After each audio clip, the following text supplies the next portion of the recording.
And now, the Lux Radio Theatre proudly presents Vincent Price as Winston Smith in 1984.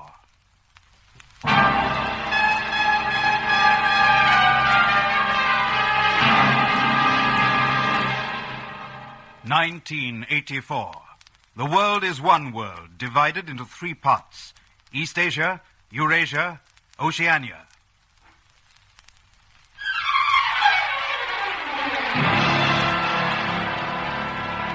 Religion is abolished. God is rooted out. There is only Big Brother.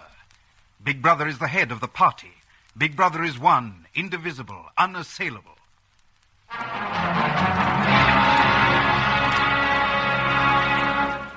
Oceania is good because Big Brother is good.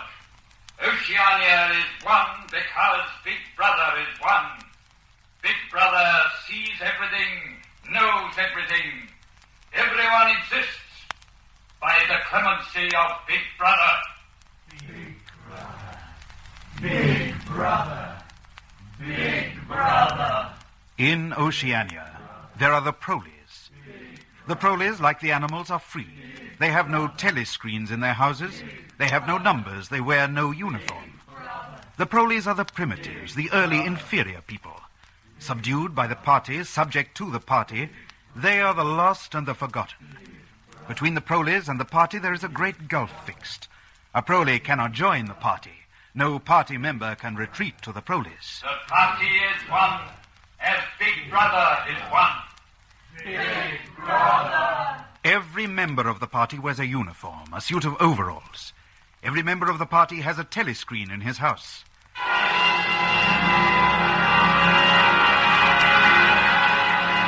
Every member of the party has a number. You there, stand up. In front of the screen. What is your number? 6079. Your name? Winston Smith. Where do you live? Third floor, Victory Mansions. Employment in the party? Records Department, Ministry of Truth. Repeat the slogans of the party with fervor. War is peace. Freedom is slavery. Ignorance is strength. Now, how is Oceania governed? By Big Brother, through the Ministry of Truth, the Ministry of Peace, the Ministry of Plenty, the Ministry of Love. Describe their functions. The Ministry of Truth, News, Entertainment, Education, the Ministry of Peace, Conduct of War, the Ministry of Plenty, Economics. Well, go on. The Ministry of Love. What does that do? I don't know. I have never been there. Let us hope for your sake that you never do. The Ministry of Love is where people who do not love Big Brother are taught to love him. Do you love Big Brother, Winston Smith? I love Big Brother. Repeat it. I love Big Brother. I love Big Brother. Your tour of duty at the records office begins at 900 hours. Be there on time.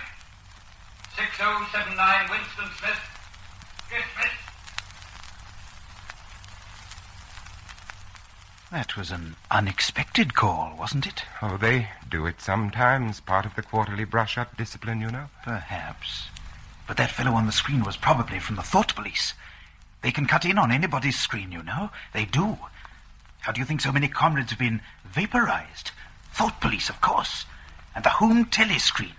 They can see you and hear you all the time. But I've got nothing to worry about. I stick to the party rules. I do my job. But you don't think the way the party thinks, do you?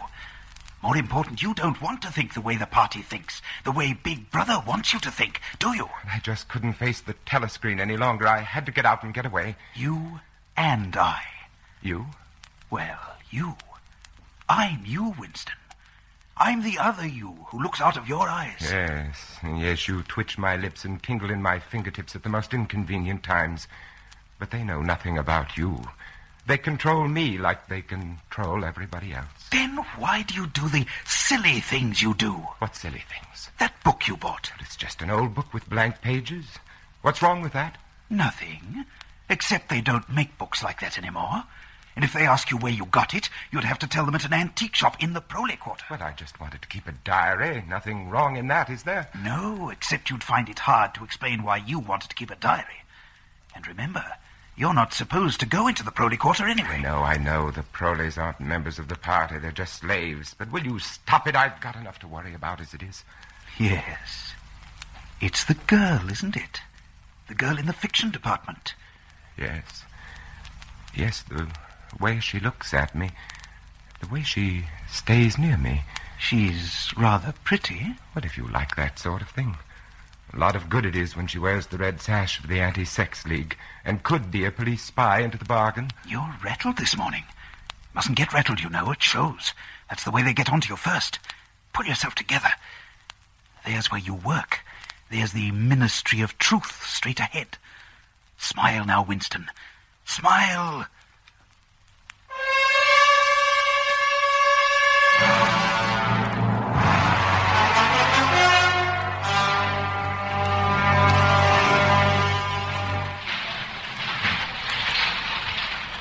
Good morning, Comrade Smith. What? Oh, good morning, Comrade O'Brien. Not often we meet like this. No, Comrade. Of course, I've often wanted to.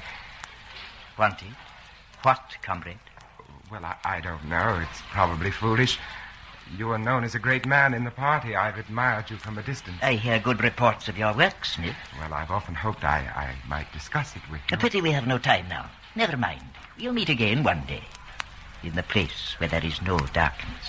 In the place where there is no... I beg your pardon, Comrade. Good morning, Comrade. Don't let me keep you from your work. A place where there is no darkness. He said... Never mind that now, you fool. Compose yourself. You're at work. Everybody watches. Everybody listens for Big Brother. Oh, yes. Yes, of course. But O'Brien understands. Yes, O'Brien understands. You know now that you're not alone. But smile, smile. There's that girl again. Don't let her see. Don't let her guess. Above all, not her. 6079, Comrade Smith. Present for duty.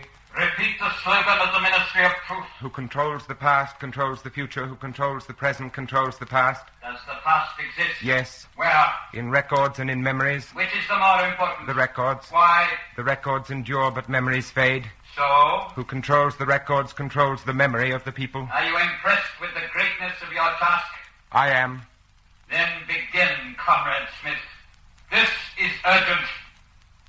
Big Brother's order of the day, 17th of the 3rd, 84, contains references to unpersons. Rewrite completely. Unpersons.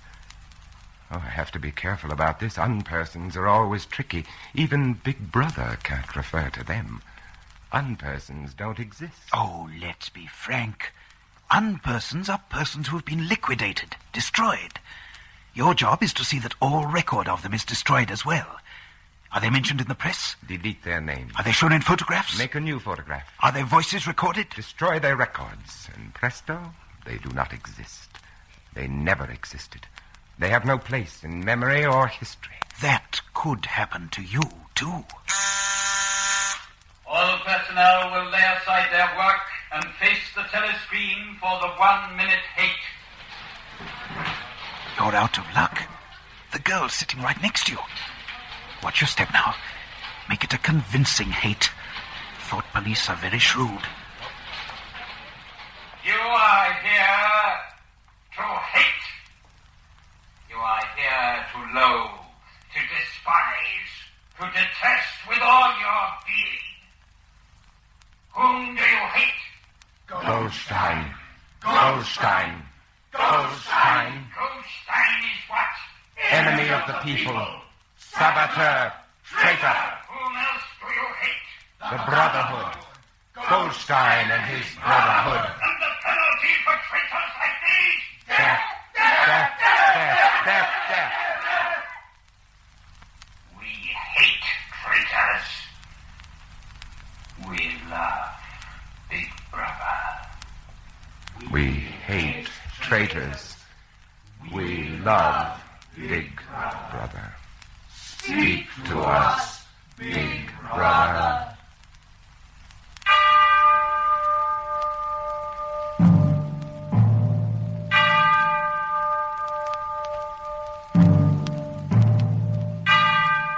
My comrades, times of great peril. We are exposed to the attacks of enemies without and traitors within. But have no fear. I am with you always.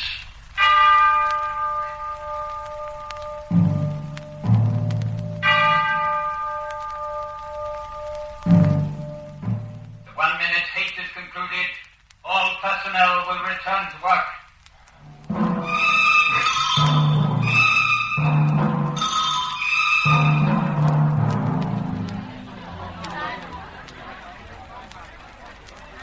Are you eating with anyone, Oh, Smith? hello, sir. No. Good, I'll join you.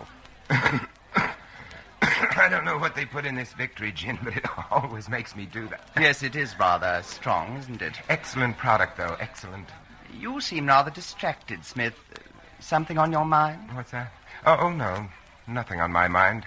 I was just looking at that girl over there. Yes, she's been looking at you, too. Do you know her? No. Wouldn't help you if you did, would it? She wears that red sash like a banner. It's an odd thing to say. Comes of working in the poetry department. We're editing Kipling now, you know. Quite a lot of banners in Kipling. I understand the Junior Anti-Sex League is one of the favored institutions of the party. Oh, yes, I believe so. You're married, aren't you? I was. Oh? Divorced? Separated. Oh. With the consent of the party. It was apparent we would have no children. The party takes a very wise view of these matters. Of all matters. As you say. Funny, that girl's still looking at you. But I can't help it if she has nothing better to do. Oh, here comes Parsons. He lives near you, doesn't he? Yes, next floor down. He's got a wife and children. You'd better talk to him. I don't think I could. Hello. Hello, comrades. Hello, No, comrade. Parsons. Oh, I've been chasing you, Smith. What? Yes, it's about that subscription you forgot to pay me. Oh, which one is that? Hate Week. The House by House Fund. We're going to decorate Victory Mansions. And $2 you promised me. Oh, well, here you are. Thanks. I say, did I tell you about what my little girl did last Saturday? Well, she was out with the junior spies troop near Berkhamsted. They spent the whole of the afternoon following a strange man. They kept on his tail for 2 hours and then handed him over to the patrols. Clever, eh? What was the man doing? Nothing, he says. But my little Millie was smart. She spotted him chipping pieces off the rocks with a hammer. Must have been a saboteur. Well, what happened to the man? Well, I don't know. But I wouldn't be surprised if, you know? That's very good. Of course, we can't afford to take chances. I mean, not with subversive agents everywhere. No, of course. Well, I've got a few more subscriptions to chase up. I'll, see you later. Tell me, Smith, did you ever regret not having any children? And I can't say I've thought much about it. Why? I was just wondering. Parsons seems very happy with his little brood, doesn't he?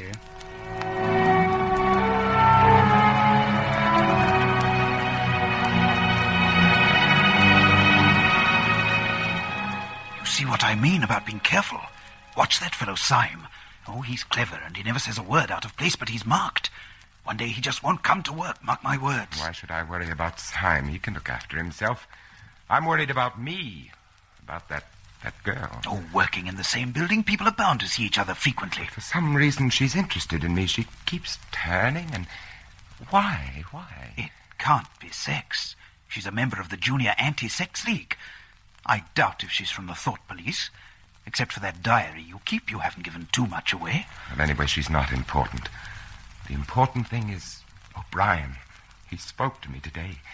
He understands. He knows. Knows you're guilty of thought crime, that you hate Big Brother, that you... All of that and more. Everything. Don't you see? If O'Brien knows, there is hope then. There is hope. Oh, I'm sorry, Comrade. I wasn't looking where I was. Wait a minute.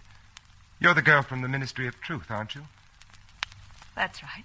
You've been watching me for days. Yes. But why? I'm a good party member. Why do you have to spy on me? I'm not spying on you. All I wanted to do was to tell you I love you. You love me? Wait a moment. She loves me. She said she loves me. Good evening, Mr. Smith. Oh, hello, Millie Parsons. What are you doing out so late? Mr. Smith? Yes, Millie. You're a traitor. What? I've been watching you. You're a thought criminal. Millie, get out. Go home. I'll tell your father about this. Smith's a traitor. Smith's a spy. Catch him first and let him die.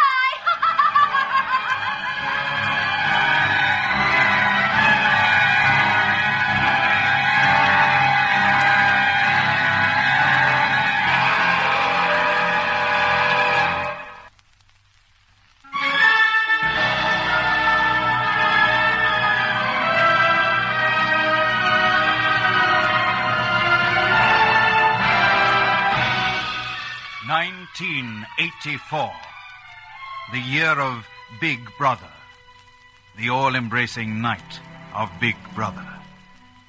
If you belong to the party, you are free to attend a party rally, or a party discussion group, or rest briefly, or watch the party entertainers on the party telescreen. But if you are number 6079, Comrade Winston Smith, party member in revolt, loaded with the guilt of thought crime, you walk the city, the dark, narrow streets of the city, clinging desperately to those few cubic centimeters inside your skull case, which is all that is left to you of privacy, possession, and hope.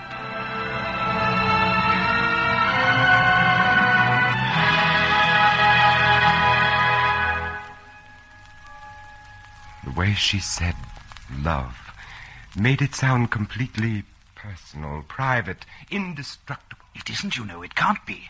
Not now in the year of Big Brother. Love involves an alienation of something that belongs to Big Brother and to the party.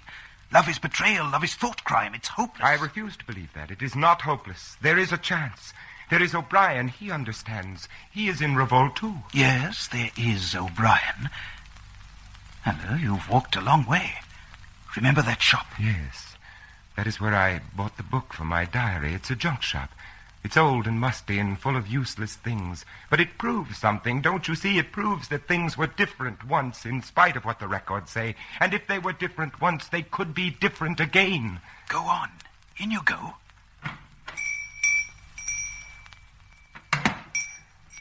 Good evening. Good evening. What can I... Oh, why, of course. You're the gentleman that bought the Ladies' Keepsake album. Is there anything special I can do for you? I was passing. I just looked in. I don't want anything in particular. It's just as well. The shop's nearly empty. Between you and me, the antique trade's just about finished. No demand, no stock either. That's a pretty thing. What is that? That? No, it's a glass paperweight. What's that inside of it? That's coral. Coral? Must have come from the Indian Ocean. They used to melt the glass onto it. More than 100 years old, that is. It's a beautiful thing. Yes, indeed it is. Now, there's another room upstairs you might care to take a look at. Oh, yes, of course. There's not much in it. Just a few pieces. Well, we could do with a light if we're going up. Yes, the room. We used to live here till my wife died. Now I'm selling the furniture off little by little. See, that's a beautiful mahogany bed. There's no telescreen. Ah, I never had one of those things. It's too expensive. I never really felt the need of it. You don't live here now? Oh, dear me, no. I live with my daughter. Oh. She's quite a nice apartment, in the worst of tastes. No, I lock up at night and leave all my memories here. Well, now, if you happen to be interested in old prints at all, there's quite a nice one over here. The frame's screwed to the wall, but I dare say I could fix it for you if you wanted it. I know that building. It's a ruin now. It's in the middle of the street outside of the Palace of Justice. That's right. Outside the law courts. It was bombed in, many years ago. It was a church at one time. A church? Oh, yes. St. Clement Danes. Oranges and lemons, hey, the bells of St. Clement. Silly of me. What's that? Oranges and lemons. That was a rhyme we had when I was a little boy. Oh. Now, how it goes on, I don't remember. But it ends up, here comes a candle to light you to bed. Here comes a chopper to chop off your head. It's a kind of dance, a game all in one. And all the names of the churches were in it. I've heard about churches, but I didn't realize I'd ever seen one. Oh, there's a lot of them left, really, but of course they've been put to other uses now. You wouldn't like to buy the picture? No, but look, I like this room. I might at some later date want to rent it from you for a while. I'd pay you quite well. Well, I don't see why not. You'd look after all my old things, I know. I'll let you know later, then. You've been very kind. Thank you. Pity you've got to go. I'm just on the verge of remembering the rest of the rhyme. Oranges and lemons, say the bells of St. Clemens.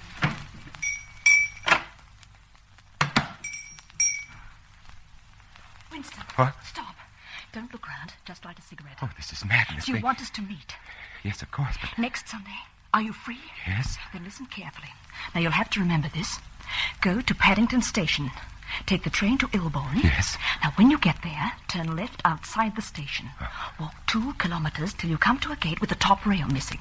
Now, follow the path and wait for me by the fallen tree. Have you got that? Yes, wait. I'll be there at 1500 hours. I must go now. Now, don't follow me. Just finish your cigarette. But listen, I love you. I love you.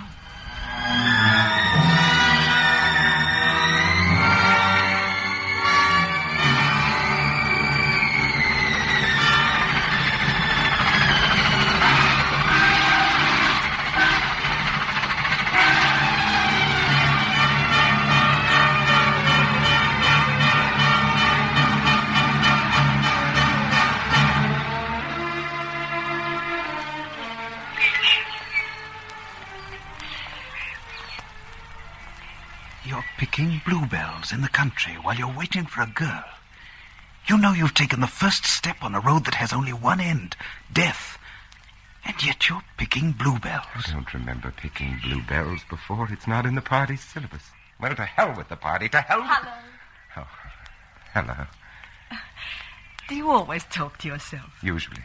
It's safer. It isn't really. Becomes a habit. The habit gives you away. Oh, I suppose it does.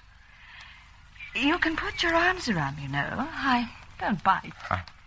I don't even know your name. Mine is Julia. Yours is... Winston Smith. I know. I found out.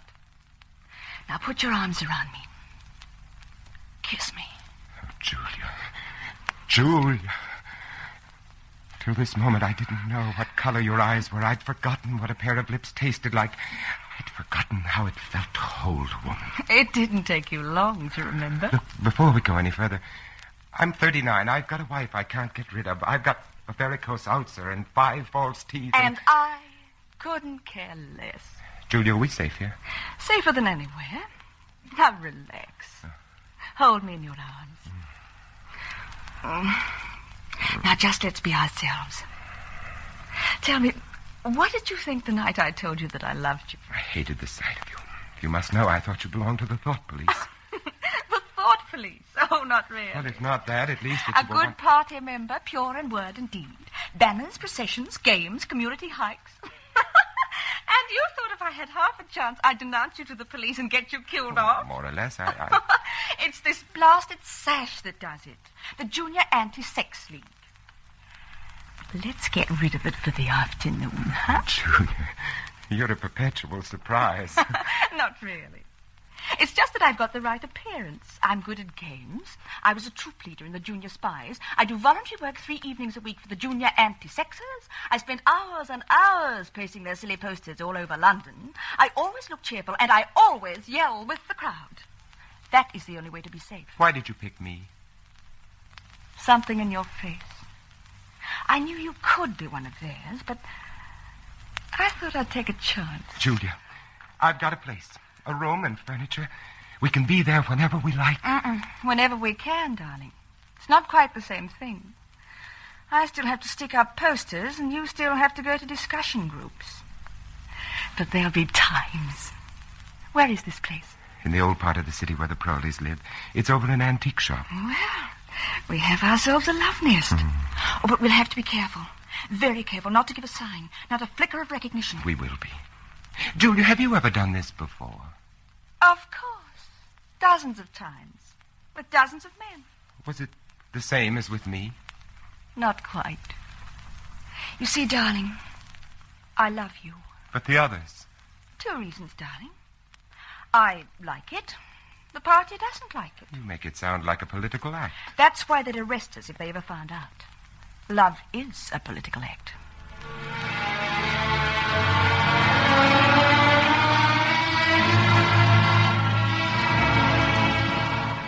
Oh, Julian. Yes, darling. Do you think it was ever like this for everybody? Like what?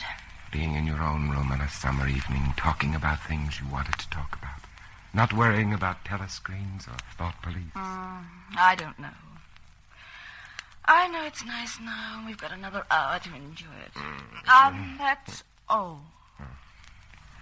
Would you like me to make some tea? Yes, please. I like this room. Oh! Get out, you filthy brute! What was that? Oh, only a rat. A rat! Oh, it was a big, ugly fellow. I gave him a good fright, though. Oh. Darling. Oh. Darling, what's the matter? Of all the horrible things in the world, I hate rats most of all. But, darling, there's no need to be upset. They're ugly things, unclean things, but that's all. No, they're more than that. They're much more than that. Now, darling. Julie, get rid of it, please. Darling, just lie back. I'll make tea, and then I'll plug the hole. No. Plug up the hole first, please, Julia. All right, darling, of course. Julia, when I was a child lying lonely and awake in the dark, they were voices gibbering in the darkness. Their feet scurried closer, and then retreated only to come again. They touched my face. It was more horrible than the touch of a dead hand. I've never got over that feeling. Ever since that night, I've lain awake and screamed soundlessly for hours. Whenever I heard the small, pattering feet of a rat. I'm all right now. Darling. Yeah. Darling, what's this picture? I've seen it somewhere before. Oh, it's a church, or at least it used to be. St. Clement Danes. Mr. Charrington taught me a rhyme about it. Oranges and lemons, say the bells of St. Clement's. You owe me 3 farthings, say the bells of St. Martin. Julia, you know it. Go on, please, go on.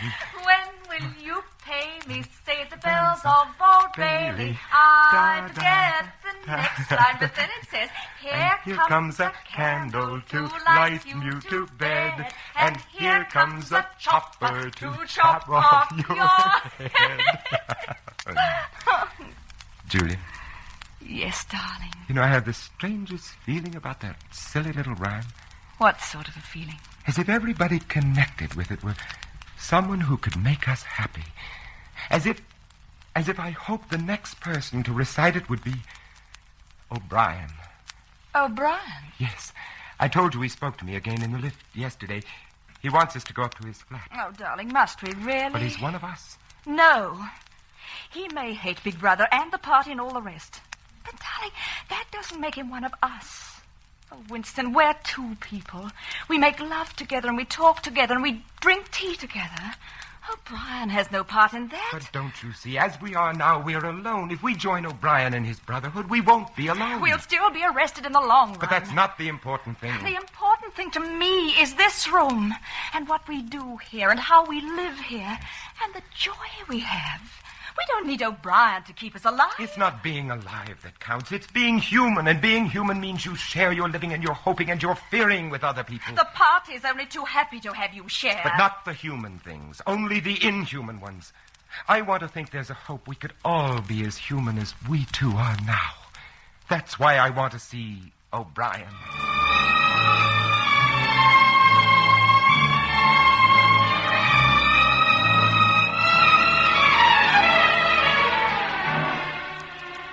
I know your names, you know mine. I'm O'Brien.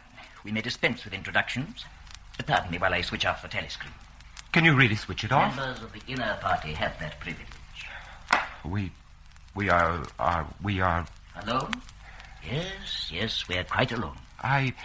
Well, Julia and I believe that there is some kind of a secret organization working against the party. We believe that you are involved in it. We want to join it and work for it. We are enemies of the party. We are living together. We are thought criminals. I tell you this because it puts us at your mercy, and you will know that we are telling the truth. If you wish, we will sign a statement. There is such an organization. Its leader is Emmanuel Goldstein, whom you know. Yes, but we thought we were afraid that Goldstein and the conspiracy were invented by the thought police. No, they exist. But what are you both prepared to do to help the conspiracy? Anything we are capable of. You're prepared to give your lives? Yes. To commit murder? Yes. To betray your country? Yes. To cheat, forge, blackmail, corrupt the minds of children? Yes. You're prepared to commit suicide if ordered to do so? Yes. You're prepared to separate and never see each other again? No! It's just as well to understand these things right at the beginning. You understand you'll be fighting in the dark. You'll receive orders and obey them without knowing why. Sooner or later, you will be caught and tortured, and you will die. You will never know whether your work has served a single good purpose. We and you now are the dead. Our only true life is in the future. 1,000 years away, perhaps. But if in that 1,000 years we extend the frontiers of sanity even a little, we shall have done well. You have a hiding place? Yes, in the old quarter, a room over an antique shop. The proprietor is called Charrington. That will do for the moment. Later, we shall make other arrangements, give you more definite instructions. Now it is time for you to leave. Then we are accepted? Yes, you are accepted. Have you any more questions? Only one. Do you know an old rhyme called The Bells of St. Clement's? Yes, I think so. Oranges and lemons, say the bells of St. Clement's. You owe me 3 farthings, say the bells of St. Martin's. When will you pay me, say the bells of Old Bailey. When I grow rich, say the bells of Shoreditch. You know it, you know it, you know all of it. I told you he'd know it, Julia, didn't I?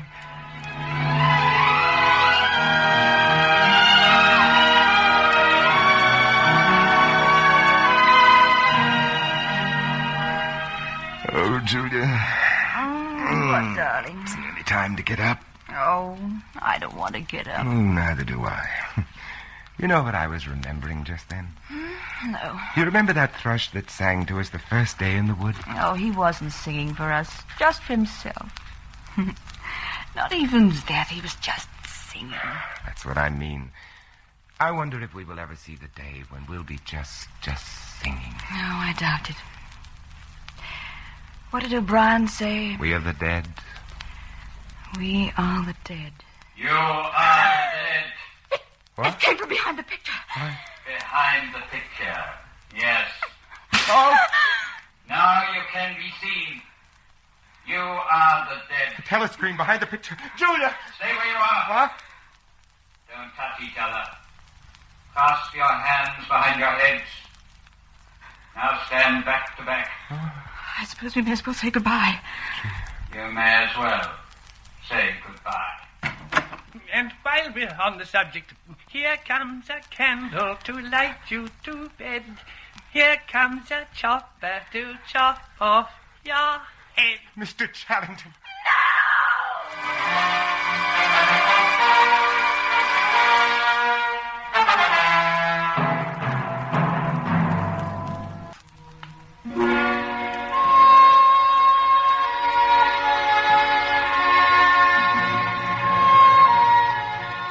1984. The year of the revolt of Winston Smith against Big Brother and the party of Big Brother. It had been a bloodless revolt.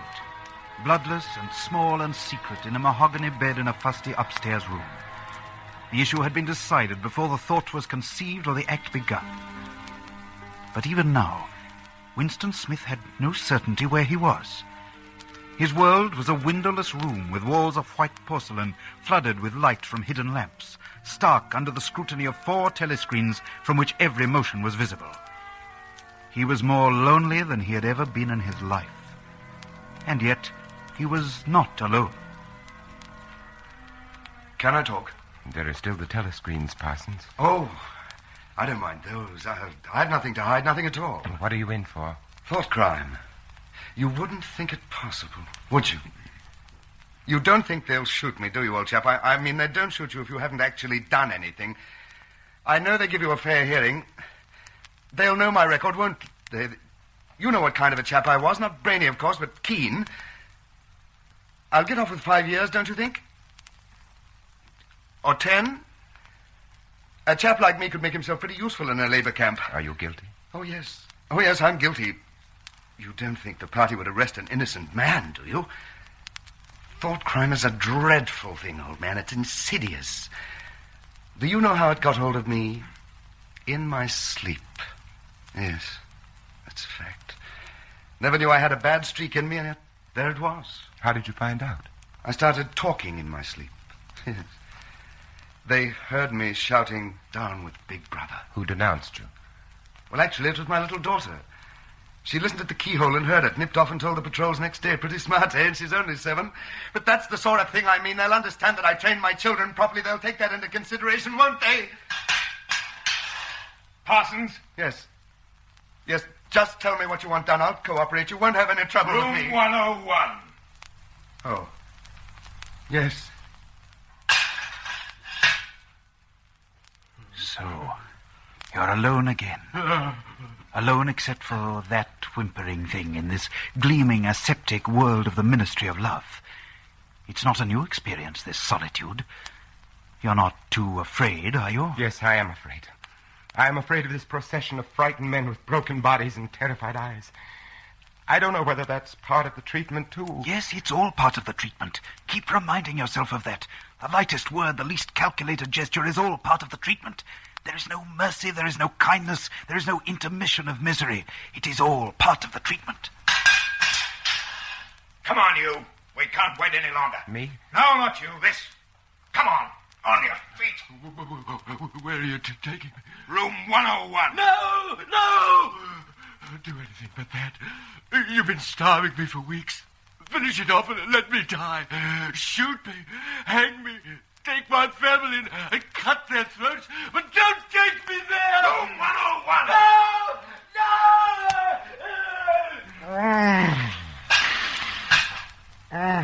Smith, take your hands away from your face. It's forbidden to cover your face in the cells. Take hold of yourself now. That's part of the treatment, too. Everything's part of the treatment.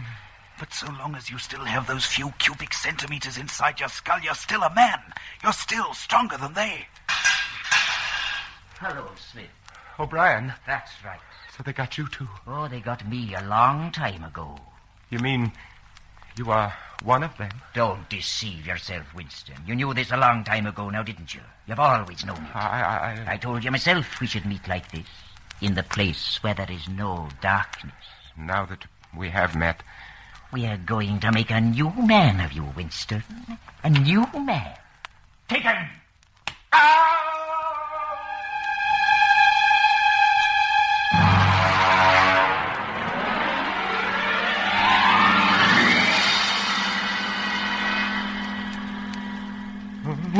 You see how it is, Winston. Pain itself and suffering is no longer a chance, an accident. It is a calculated process, a thing measured and graduated and controlled. We are not medieval butchers probing for the nerve roots. We are masters of this most subtle of sciences. Look, there is a dial upon which our agony is measured. There is a lever by which I can increase or diminish it. But it is not I who inflict this pain on you, Winston. It is you yourself.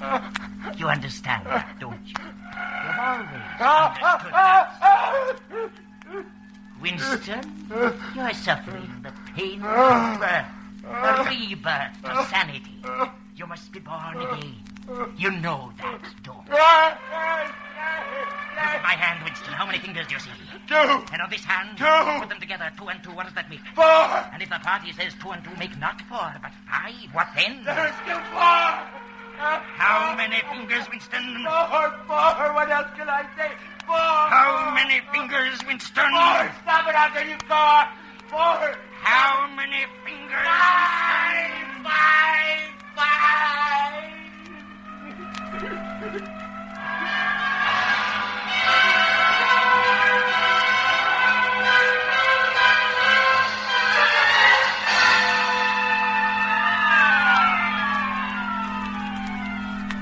Do you know where you are, Winston? I don't know. I can guess. In the Ministry of Love. Do you know how long you've been here? I don't know. Days, months, years. Why did we bring you here? To punish me, to make me confess. No, Winston, not that. Not the small tasks of punishment and confession. What could you tell us that we don't know already?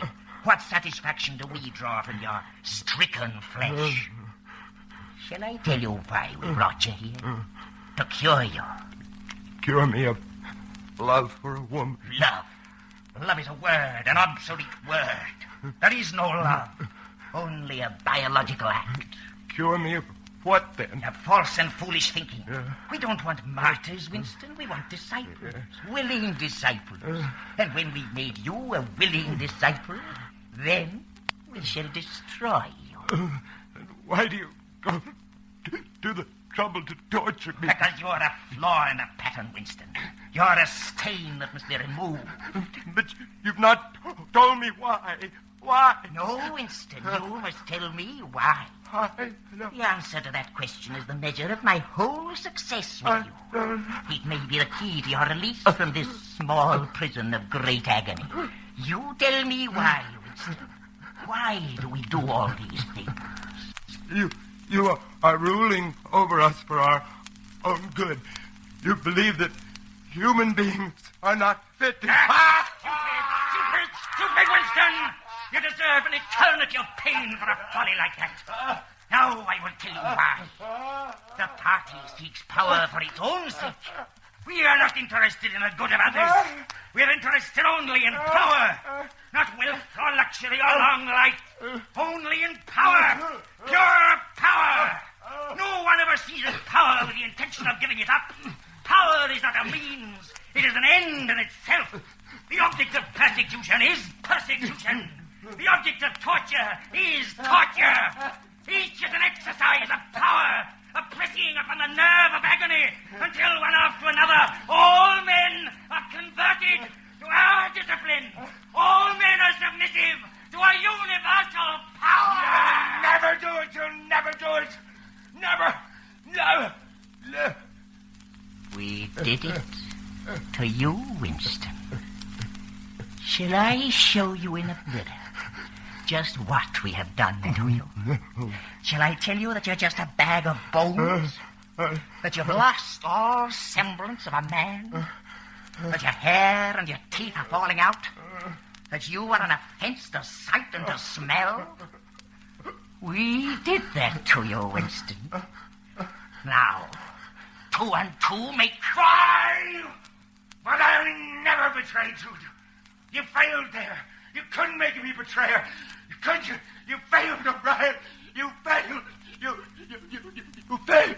No, we never fail, Winston. Never. We cannot afford to fail. Take him to room 101.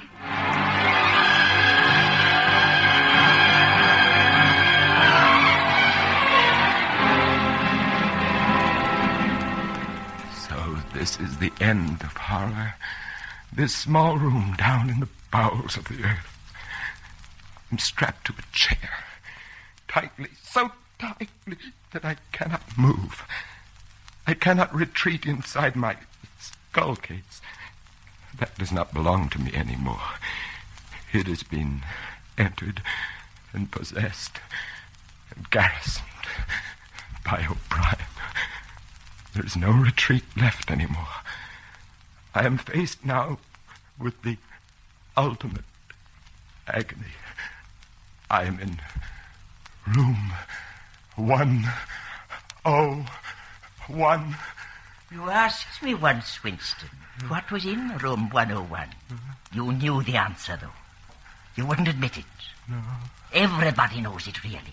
The thing that is in room 101 is the worst thing in the world. The worst thing in the world, of course, varies from person to person. For some, it is burial alive. For some, it is death by fire. For some, it is quite a trivial thing. In your case, Winston, it is rats.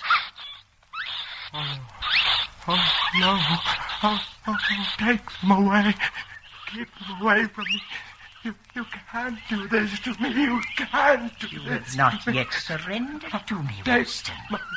How can I surrender if I don't know what you want? I've answered all the questions, haven't I? I've learned all your lessons, haven't I? Take them away, please. Take them away. The rats are starved, Winston. They will eat a man alive. Stand, rats. I can use them on you, or I can use them on Julia. You have your choice now. Which? Use them on Julia. I don't care. I don't care what you do. But don't let them near me. Don't let Julia suffer now. Let her. There now, Vincent. It's over now. There isn't any more. It's all over now.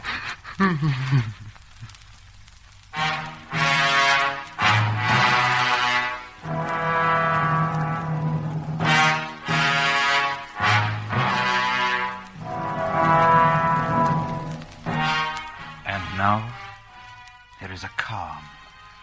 A great, pervasive calm. You sit at your corner table in the cafe and fumble with the chessboard and sip your victory gin and scan the newspapers. You look out the window and watch the people go by. One day, Julia passed, and something stirred in your mind for a moment and then died again. There are so many people, and this small corner which they keep for you is warm and comfortable. When you finish the newspaper, you watch the telescreen. Strange that. In a life without struggles, without any hint of climax, that is the moment that comes nearest to emotion. The face of Big Brother flashes on the screen. You hear his rich, full voice.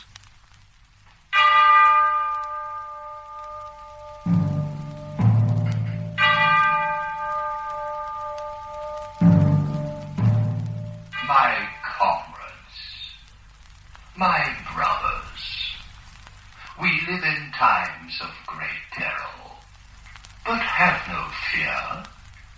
I am with you always. My care and my love reach out to you wherever you are. And we love you, Big Brother. We love you. We have erred. We have been punished. And you have taken us back. We love you, Big Brother. Love you. Love you.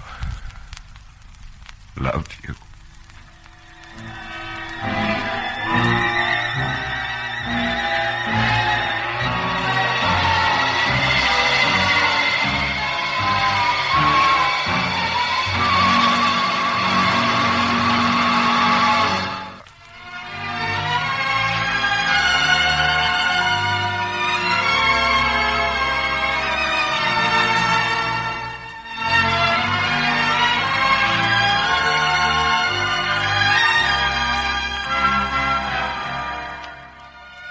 Radio Theatre is produced by Sterling McAvoy. 1984 was adapted from George Orwell's novel by Morris West. Tonight's play was directed by Paul Jacklin. Heard in our cast were Lionel Stevens as O'Brien, Alexander Archdale as Charrington, Guy Dolman as Parsons, and Dorothea Dunstan, Gordon Chater, Rupert Chance, Murray Powell, Leonard Bullen, and Alan Herbert. David Netheim was heard as the narrator. Margot Lee played the role of Julia, and as Winston Smith, you heard our distinguished Hollywood star, Vincent Price.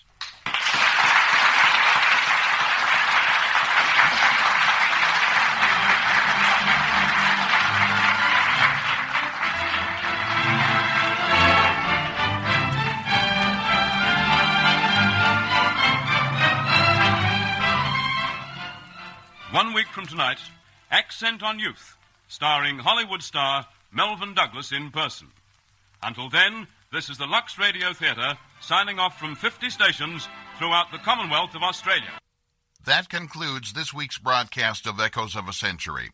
This program was an independent production by Dalshoe Radio Creations, copyright 2005, produced in the studios of WLSU La Crosse, an affiliate of Wisconsin Public Radio, on the La Crosse campus of the University of Wisconsin. I'm King David Mackenzie. Thanks for listening. I hope that you'll join us again at the same time next week. Until then, remember, fear and God do not inhabit the same space.